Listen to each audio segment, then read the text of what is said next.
Rendons-nous au CIRAD, le Centre de coopération internationale en recherche agronomique pour le développement, sur l'île de Santo, l'une des 83 îles de l'archipel des Vanuatu.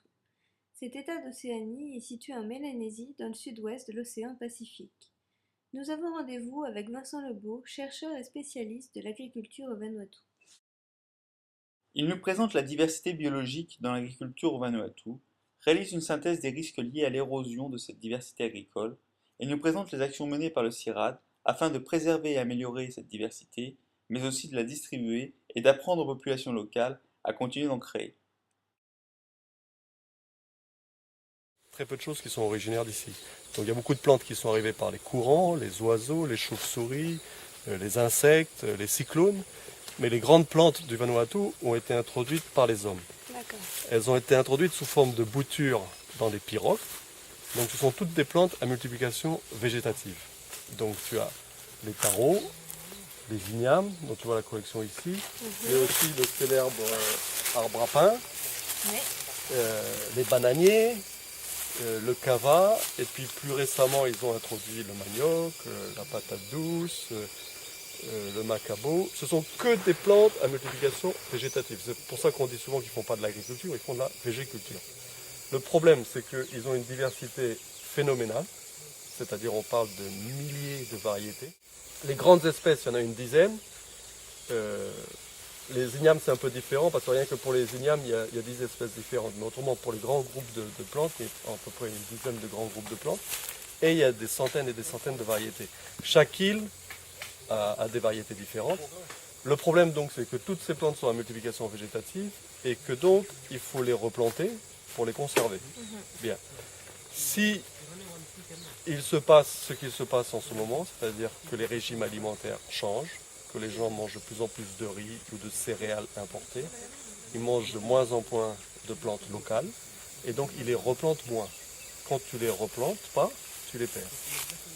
Donc il y a une réelle érosion de la diversité qui est due tout simplement au changement de régime alimentaire. C'est-à-dire que les Vanuatais consomment de plus en plus de riz importé, de pain, de biscuits, de produits alimentaires importés. Moins en moins local. Et de moins en moins de local. Et alors, ils font des cultures de rente depuis la colonisation, c'est-à-dire du copra, du café, du cacao. Avec les revenus des cultures de rente, ils vont à l'épicerie, ils s'achètent à manger, et ils ne vont plus au jardin cultiver leurs plantes.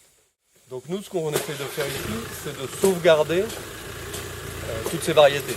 Alors on les sauvegarde au champ, donc ça coûte très cher, ça prend beaucoup de temps, c'est beaucoup d'efforts. Souvent, il y a des catastrophes, c'est-à-dire si un cyclone passe, ou une sécheresse, ou une calamité quelconque, on peut tout perdre.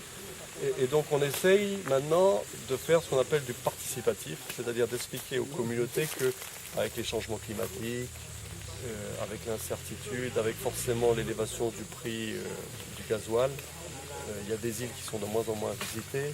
Il va falloir qu'ils imaginent un avenir de plus en plus tourné vers le local. Parce que dans 30 ou 50 ans, on ne sait pas combien coûtera le litre de gasoil, mais on peut imaginer qu'il coûtera beaucoup plus cher qu'aujourd'hui, et que donc il faudra faire beaucoup plus de copra, de café, de cacao pour s'acheter le même sac de riz. Ou que carrément, ça sera plus du tout intéressant de faire ça, et que les bateaux viendront plus visiter les îles parce qu'il n'y aura pas de fret. Et donc si un bateau ne va pas visiter une île, ben, il n'amène pas de riz. Et donc ces gens-là devront ou se retourner vers le local, ou quitter leurs îles. Ça arrive. Il y a déjà des îles du Vanuatu qui se vident. Qui se vide. Qui se vident. Les populations s'en vont et vont dans les squats ou à Luganville ou à Port-Vila. Des petites îles des shepherds comme Bahama ou Tonga ou Epi, ce sont des petites îles où la pression anthropique sur les terres est tellement forte que ça ne les intéresse plus, ils trouvent ça trop dur. Ils quittent les îles et ils viennent à Port-Vila. Donc Roger que tu as vu, ou les autres chercheurs ici, sont responsables de ce qu'on appelle des collections ex situ. C'est-à-dire qu'ils mettent en place ces collections, tout ça c'est numéroté.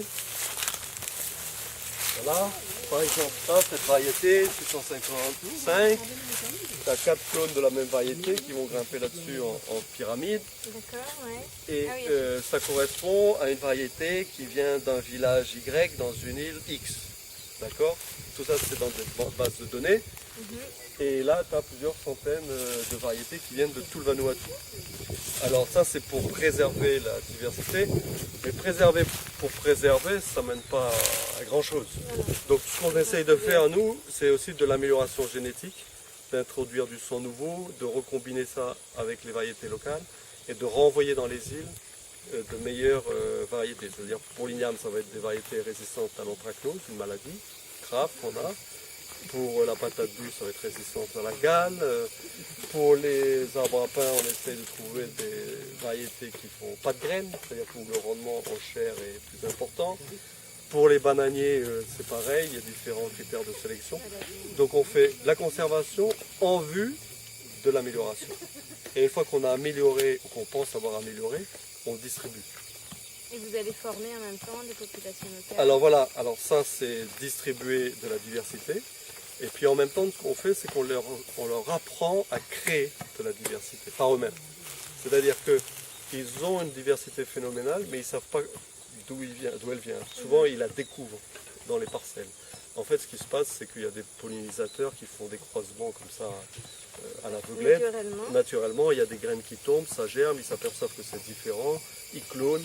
Et alors là, on leur apprend à faire des croisements, à récupérer les graines, à créer de la diversité. Parce que comme les changements vont s'accélérer, il faut que la création de diversité s'accélère aussi.